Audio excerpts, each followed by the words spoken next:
इयत्ता 5वी क्षेत्रफळ आयत चौरस. एखाद्या आकृतीने पृष्ठभागावर व्यापलेल्या जागेचे माप म्हणजे त्या आकृतीचे क्षेत्रफळ होय. चौरस सेंटीमीटर चौसेमी, चौरस मीटर चौमी, चौरस किलोमीटर चौकिमी ही क्षेत्रफळाची प्रमाणित एकके आहेत. क्षेत्रफळाची सूत्रे: आयताचे क्षेत्रफळ बरोबर लांबी गुणिले रुंदी. चौरसाचे क्षेत्रफळ बरोबर बाजूची लांबी गुणिले बाजूची लांबी, म्हणजेच बाजू गुणिले बाजू, म्हणजेच बाजूचा वर्ग. प्रश्न 1. खालील आकृतीचे क्षेत्रफळ किती? सर्व चौरस हे एक चौरस सेमीचे आहे. आयताचे क्षेत्रफळ काढण्यासाठी त्यावरील 1 सेमी बाजू असणारे चौरस मोजू. 4 चौरस, त्यामुळे बाजू 4, लांबी 4, रुंदी 2 सेमी. 4 गुणिले 2 बरोबर 8. 8 चौरस सेमी. पर्याय क्रमांक 3. एका आयताची लांबी 12 सेमी व रुंदी 9 सेमी आहे, तर त्या आयताचे क्षेत्रफळ किती? आयताचे क्षेत्रफळ बरोबर लांबी गुणिले रुंदी बरोबर 12 गुणिले 9 बरोबर 108, म्हणून आयताचे क्षेत्रफळ 108 चौसेमी. पर्याय क्रमांक 1. 7 सेमी बाजू असलेल्या चौरसाचे क्षेत्रफळ किती होईल? चौरसाचे क्षेत्रफळ बरोबर बाजू गुणिले बाजू. 7 गुणिले 7 बरोबर 49. 49 चौसेमी. पर्याय क्रमांक 3. प्रश्न 4. प्रत्येकी 5 सेमी असणारे 2 चौरस जोडून तयार होणाऱ्या आकृतीचे क्षेत्रफळ किती? प्रत्येकी 5 सेमी बाजू असणारे 2 चौरस जोडले की 10 सेमी लांबी व 5 सेमी रुंदी असणारा आयत तयार होतो. तयार झालेल्या आयताचे क्षेत्रफळ बरोबर लांबी गुणिले रुंदी बरोबर 10 गुणिले 5 बरोबर 50. आयताचे क्षेत्रफळ 50 चौसेमी. पर्याय क्रमांक 2. प्रश्न 5. पुढील आकृतीचे क्षेत्रफळ किती? आकृतीचे चौरस आकृती आहे. आकृतीची एक बाजू 4 सेमी आहे. चौरसाचे क्षेत्रफळ बरोबर बाजूचा वर्ग किंवा बाजू गुणिले बाजू. 4 गुणिले 4 बरोबर 16 चौसेमी. पर्याय क्रमांक 3. प्रश्न 6. एका आयताकृती भूखंडाची लांबी 75 मीटर व रुंदी 35 मीटर आहे, तर आयताकृती भूखंडाचे क्षेत्रफळ किती? आयताचे क्षेत्रफळ बरोबर लांबी गुणिले रुंदी 75 गुणिले 35 बरोबर 2725. आयताकृती मैदानाचे क्षेत्रफळ बरोबर 2725 चौसेमी. प्रश्न 7. 5 मीटर लांबी 2 मीटर रुंदी असलेल्या एका भिंतीला रंग द्यायचा आहे.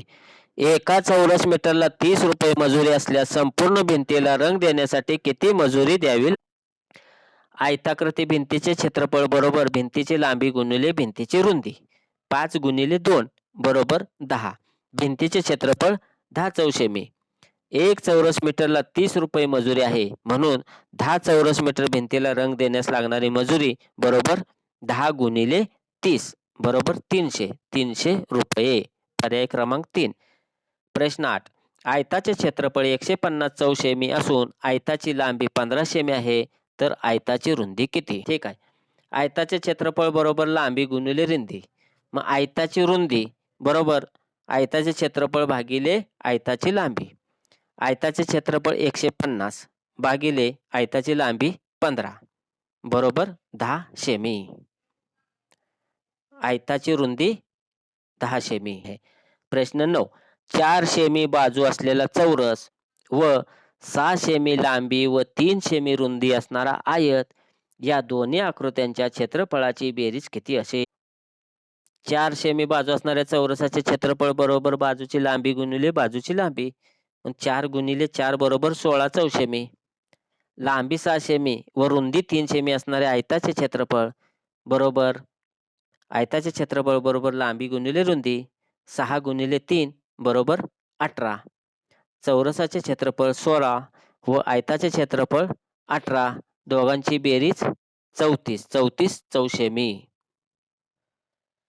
प्रश्न 10. 1 चौरस मीटर भूखंडाची किंमत 800 रुपये असल्यास 15 मीटर बाजू असलेल्या चौरसाच्या भूखंडाची किंमत काढा.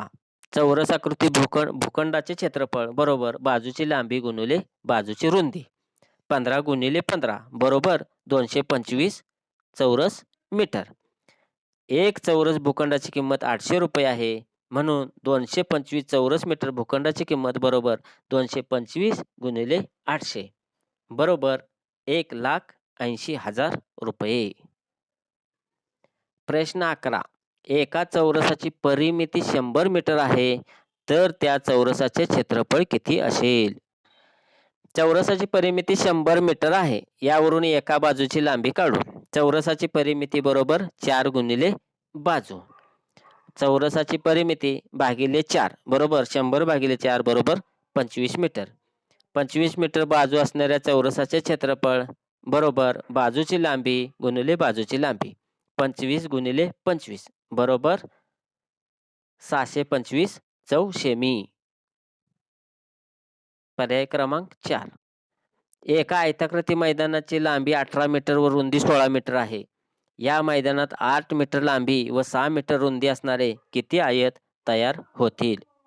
आयताच्या मैदानाची लांबी 18 मीटर व रुंदी 16 मीटर आहे. आयताचे क्षेत्रफळ बरोबर लांबी गुणिले रुंदी.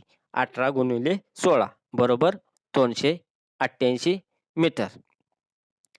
तसेच तयार करावयाच्या आयताचे क्षेत्रफळ लांबी 8 आहे व रुंदी 6 मीटर आहे.